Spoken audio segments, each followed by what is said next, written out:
Sports to the Bone family. Greetings, greetings, greetings, my beautiful Sports to the Bone people. Welcome back to another video. Thank you all for tuning in. So the numbers are in. Talking about the Super 50 numbers. We have the top 5 run scorers, top 5 wicket takers, and the top 5 players with the most catches. So we're going to go through that. Plus, we're going to also take a look at a couple of T10 games that, we had this morning. The likes of Rahman Powell, Sheffield, Rutherford, and a couple other West Indians were in action. So I will go through those scorecards. Let's give a listening ear until the end. And as per usual, the comment section is there. You can let me know what you think in the comment section. All right, so let us start off this with the Super 50 information here. And this is courtesy of CWI. They did their thing where they looked at everything, put the information together. So the top 5 leading run scorers in Super 50 2024. At number 5, we have Otley, who represented Trinidad and Tobago Red Force, 289 runs. Right, Otley with 289 runs, average of 57.80. Not bad at all, my people. Otley, always consistent for his team. At number 4, we have another consistent performer for his team, Sunil Ambers. Right, he scored 289 runs for the Windward Islands Volcanoes, average of 48.16. So that is it where the 200 bracket is concerned. At number 3, we have Boucher, right? He scored 351 runs representing the Barbados Pride. 351 runs at an average of 50.14. So very, very good season there by the youngster, or tournament by the youngster, right? He's the only one in the 300 bracket. And number 2 and number 1 in the 400s, right? At number 2, we have Justin Greaves, 401 runs. Yes, 401 runs at an average of 133.66, right? 133.66, Justin Greaves. And we would have seen him a couple days ago making the transition over into the test team, and he scored 115 not out, and also picked up a couple of wickets. You understand? Was also named player of the match in that first test match there against Bangladesh. So that's Justin Greaves. At number 1, very, very consistent. I would say that he's probably very close to getting well, in my books, you understand, he's close to getting an actual looking where West Indies cricket is concerned, where the international team is concerned. Amir Jangu, right, 446 runs. So the leading scorer, 446 runs, average of 89.20, right? So more runs than Justin Greaves, but Greaves, averaging 133. That is insane, my people, to be averaging 133.66. That is insane. But Amir Jangu, 446, average of 89.20, the top scorer for Super 50 2024.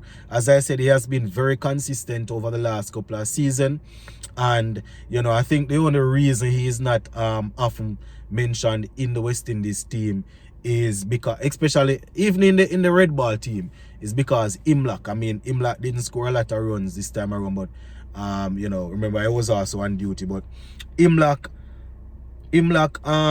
over the last couple of years, he scored some runs for Guyana, and he's always, in and around the team. You understand? Not getting the opportunity to go out there. I mean, Joshua De Silva is the first choice test keeper, so Imlak not getting in. You understand that easily. But I would have to say that Amir Jangu is probably pushing the selectors to say, listen, yeah, I know you have other reserve wicketkeeper batsmen in the team, but based on how I am batting and keeping, you're probably gonna have to put me ahead of the line and get me in. Right? So very good tournament by Amir Jangu. We just have to make sure that We just want to make sure that these players are able to repeat the same sort of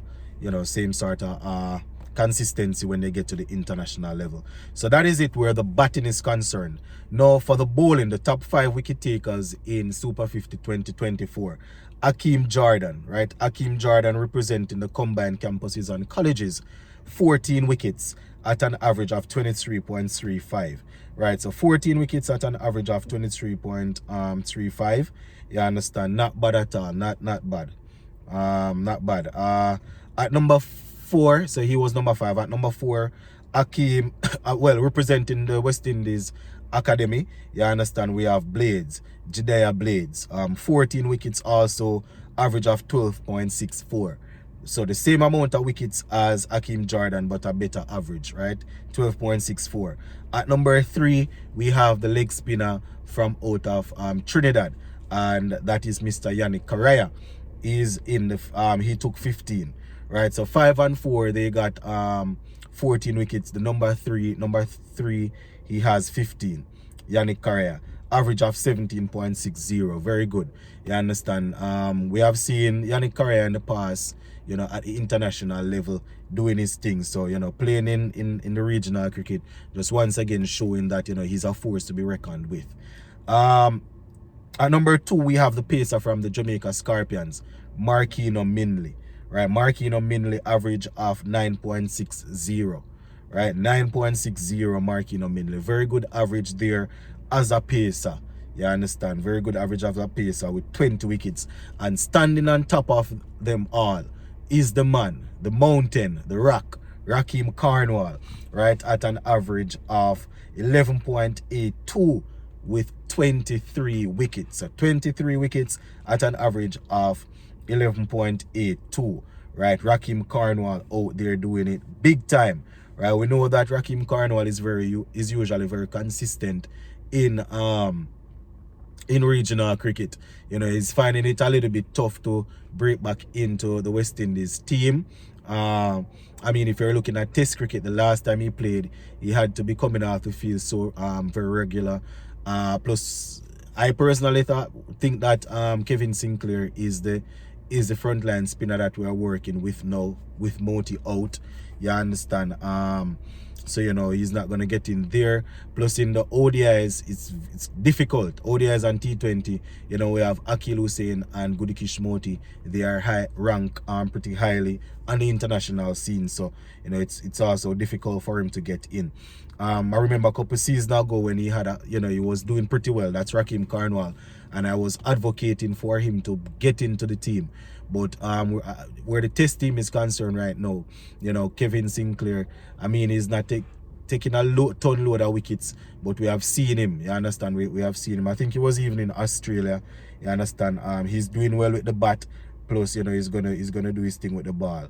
It's gonna be tough for the Big Rock to get in. But as I always say, you play the cricket that is in front of you, dominate, and if the opportunity comes, you grab it with both hands. It's not like in the past when we didn't have Moti and Hussain, dominating. Well, I don't want to say dominating, but performing well. You understand? In white ball cricket, and we used to wonder why is it they can't give Big Rock a chance. No, I can see these guys doing their thing, so I can understand why it's a little bit more difficult for him to get in. If he continue, a couple seasons ago he was doing pretty well with the bat. So if he continues, with the bat and then he's still picking up wickets, he might find himself back in the mix of things. Now, where the catching aspect is concerned, with 5 catches in 7 matches, we have Kemar Smith representing the Barbados Pride at number 5. Number 4, we have Carlos Brown with 5 catches in 7 matches representing the Jamaica Scorpions.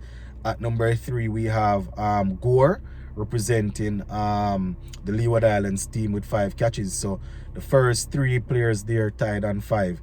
But the difference is that Gore, he took 5 catches in 5 matches.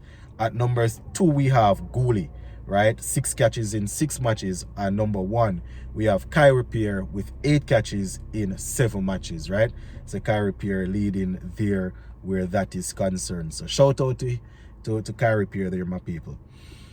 All right, just before we go, let me give you a little bit of T10 update, Abu Dhabi T10. I know not a lot of people you know, really pay attention to this, but we have a couple of our players over there, so I still like to take a look at it, you know. All right, so in this one, the Braves, they went up against the Bulls, the Delhi Bulls. All right, so Braves versus the Bulls. And you know, the Bulls, they won this game by 6 wickets. Let me take a look at the West Indians in this one here. All right, the Bulls, as I said, won by 6 wickets. So the Braves, they batted first. You know, we don't have any of our West Indies players batting in this one. You understand? Yeah, we don't have any of them in this one. So Ravman Poyle, he actually plays for the Bulls. You know, he played for the Bulls. Didn't score much though. He scored 1 run. So Ravman Poyle's team, you know, they ended up winning that game, but unfortunately for Ravi, he wasn't able to contribute anything much. So that is it where that game is concerned. And we also saw Johnson Charles in action.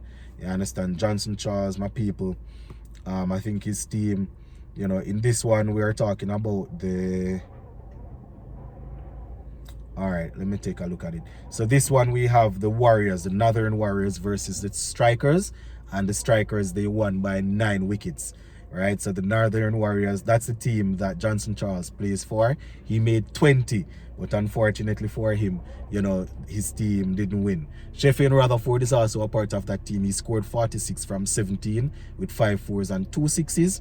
He was left not out on that 46, but you know, his team wasn't able to do much.